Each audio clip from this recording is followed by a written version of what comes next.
ओम नमः शिवाय। हिंदू कहानी संग्रह में आप सभी का स्वागत है। दोस्तों, आज गुरु प्रदोष के दिन आइए शिव पुराण की एक पौराणिक कथा को सुनते हैं। कहते हैं भगवान शिव अपने भक्तों की हमेशा रक्षा करते हैं और थोड़ी सी पूजा प्रार्थना से वो अपने भक्तों पर रीझ जाते हैं। ऐसे ही एक भक्त की कथा लेकर आए हैं। शिव पुराण की पौराणिक कथा है। शिव पुराण के श्रवण से देवराज को शिवलोक की प्राप्ति हुई। श्री शौनक जी ने कहा, महाभाग सूत जी, आप धन्य हैं, परमार्थ तत्व के ज्ञाता हैं। आज हमने आपकी कृपा से निश्चय पूर्वक समझ ली।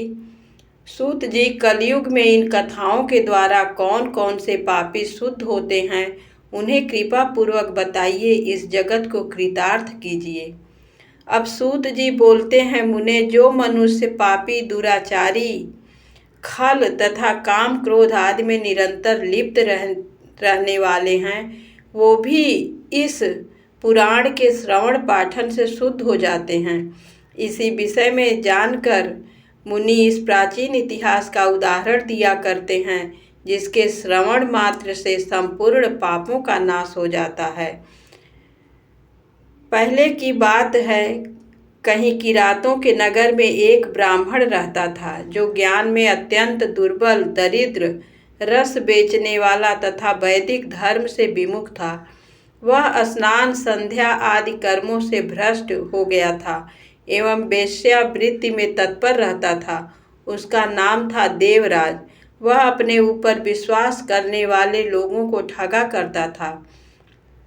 उसने ब्राह्मणों, क्षत्रियों, वैश्यों, शूद्र तथा दूसरों को भी अपने बहानों से मारकर उन सबका धन हड़प लिया था, परंतु उस पापी का थोड़ा सा भी धन धर्म के काम में नहीं लगा। वह वेश्यागामी तथा सब प्रकार से आचार भ्रष्ट था। एक दिन वह घूमता घामता प्रतिष्ठानपुर झूसी प्रयाग में जा पहुंचा। वहां उसने एक शिवालय देखा, जहां बहुत से साधु महात्मा एकत्र हुए थे। देवराज उस शिवालय में ठहर गया, किंतु वहां उसे ज्वर आ गया। उस ज्वर से उसको बहुत पीड़ा होने लगी। वहां एक ब्राह्मण देवता शिव पुराण की कथा सुना रहे थे। ज्वर में पड़ा हुआ देवराज ब्राह्मण के मुखार बिंद से निकली हुई उस शिव कथा को निरंतर सुनता रहा।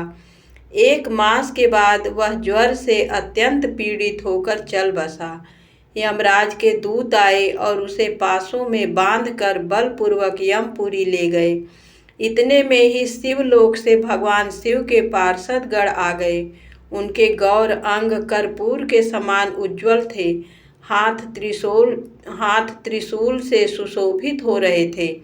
उनके संपूर्ण अंग भस्म से चमक रहे थे और रुद्राक्ष की मालाएं उनके शरीर की शोभा बढ़ा रही थी। वे सब के सब क्रोध पूर्वक यमपुरी गए और यमराज के दूतों को मार पीट कर बारंबार धमकाकर उन्होंने देवराज को उनके चंगुल से छुड़ा लिया और अत्यंत अद्भुत विमान पर बैठाकर जब वे शिवदूत कैलाश जाने को उद्यत हुए, उस समय यमपुरी में भारी कोलाहल मच गया। उस कोलाहल को सुनकर धर्मराज अपने भवन से बाहर आए। साक्षात दूसरे रुद्रों के समान प्रतीत होने वाले उन चारों दूतों को देखकर धर्मज्ञ धर्मराज उनका विधिपूर्वक पूजन किया और ज्ञान दृष्टि से देखकर सारा वृत्तांत जान लिया।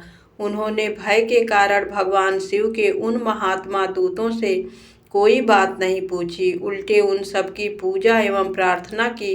तत्पश्चात वे शिवदूत कैलाश को चले गए और वहां पहुंचकर उन्होंने उस ब्राह्मण को दया सागर महादेव सांब शिव के हाथ में दे दिया। धन्यवाद। तो दोस्तों, ये थी शिव पुराण की कथा।